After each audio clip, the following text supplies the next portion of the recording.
So, been ages since I made a video, and I thought I'd do a review of something different. It's a different bike I have here. Kind of came across it by accident almost. A friend of a friend had it, and was leaving the country, so he kind of wanted some cash quick. So wouldn't be the kind of bike that I would normally go for, but to help him out I said yeah, no, I'll buy it. So it's a Suzuki Burgman 400,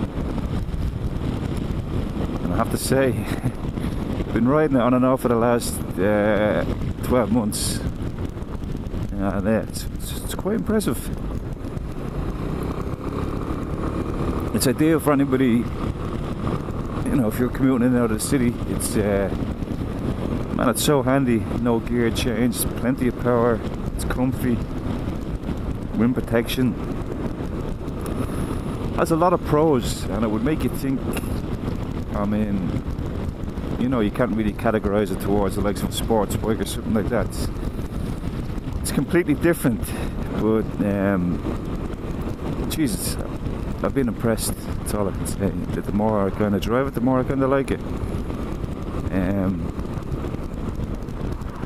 There's no really downside to it. Like, as long as you get it clear in your head the type of bike that it is, there's no negative.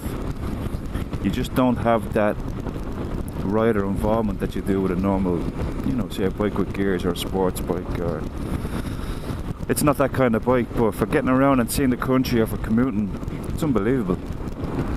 I've had this thing on the motorway, well, on the motorway a lot, up to 95 miles an hour. And no, if you read other reviews on the internet, they kind of say get above 80 it's unstable. It's bullshit. Because of the design of the bike, you're going to feel, you know, the resistance moving you around a bit, but unstable? No. 70, 80 mile an hour cruising, no problem. What else? The economy. Economy is unbelievable. This is actually a UK bike, so it's in miles per litre, so we're averaging 15 miles per litre.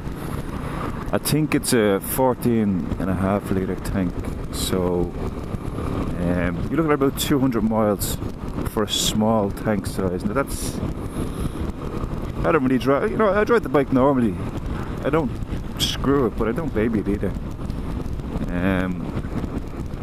Like I said, I came across it by chance. Wouldn't be the kind of bike that I thought I would have liked, but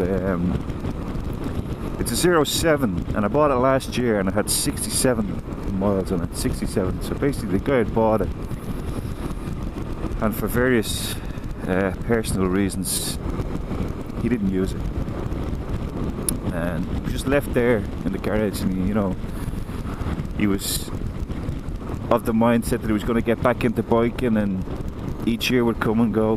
So eventually he was leaving the country for an extended period, and he didn't want the hassle of advertising and idiots going ringing and texting, and so he said, look, you know, would you take it out of me? And so I did.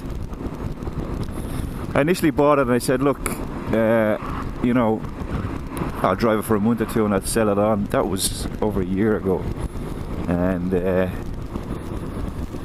it's handy on the days when I'm, you know, I don't need a car and have to go somewhere, pick something small up. It's a nice day. I say, look, I'll take the bike. When we get a chance, we'll pull in down here and I'll show you some of the features, but the storage under my ass is unbelievable. I think 2 full face helmets. So often say, I don't know, say you need to pop out, you need to get something quick, milk or bread or 6-pack of beers or something, summer's day, man, it's so handy. Just lift the seat up, the storage is there, and that's it. It's just so comfy. You lose a bit of street credibility. I kind of noticed that in Ireland anyway. A lot of the bikers don't really want to salute you. the way they would on a sports bike, or the other bikes I had, VF4 750 and, you know, stuff like that. That kind of makes me laugh. And I probably would have been at the same stigma for a long time. Once you get a full license, once you get in the road with bikes, you're kind of thinking, oh, look at these Muppets on mopeds and stuff like this. But this is, you can't really describe this as a moped. It is, design wise, you kind of look at it and say, is that a moped? And, you know, what is it? It's I would describe it as a touring, just moped, motorcycle, I don't know. Obviously it's automatic, so it has that vario drive, or whatever it's called, VCT belt or whatever.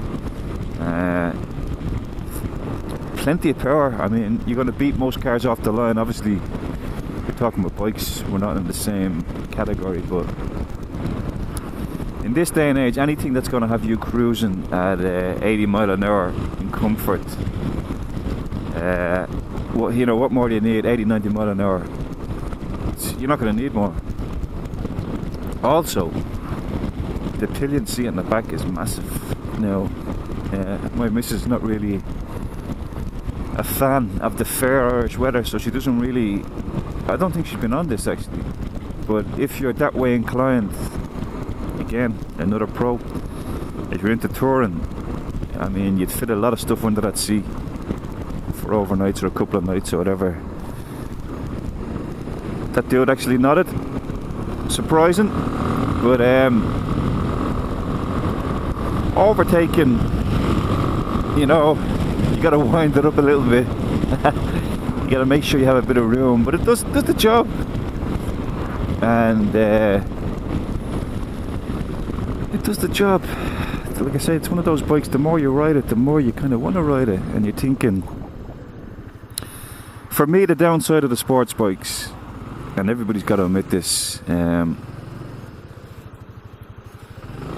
if you're on the motorway, you know, and you're cruising along 80 mile an hour, you're bent over, but the resistance is kind of lifting the weight off your body. But if you're in around the city on a sports bike and you're stopping and starting, there's nobody who can't admit that your wrist will be absolutely aching. And I don't know, I mean, just when I go out on bikes now, I just kind of want to relax, you know. I like a bit of speed too, but I've seen a lot of people getting hurt, and the statistics in Ireland are fucking crazy for motorcycles getting killed. Is it down to the car drivers? Is it down to the bike drivers? Is it down to the kind of roads we have? I don't know, but when you start getting to that, you know, the mid-30s onwards, you're dealing with families and kids and stuff. You gotta prioritise what you want. You know, I still like a bit of speed on a bike. I still like, you know, every now and then to go out and give it a blast, but I want to come back as well. So you gotta kind of, you know, sum up what you want.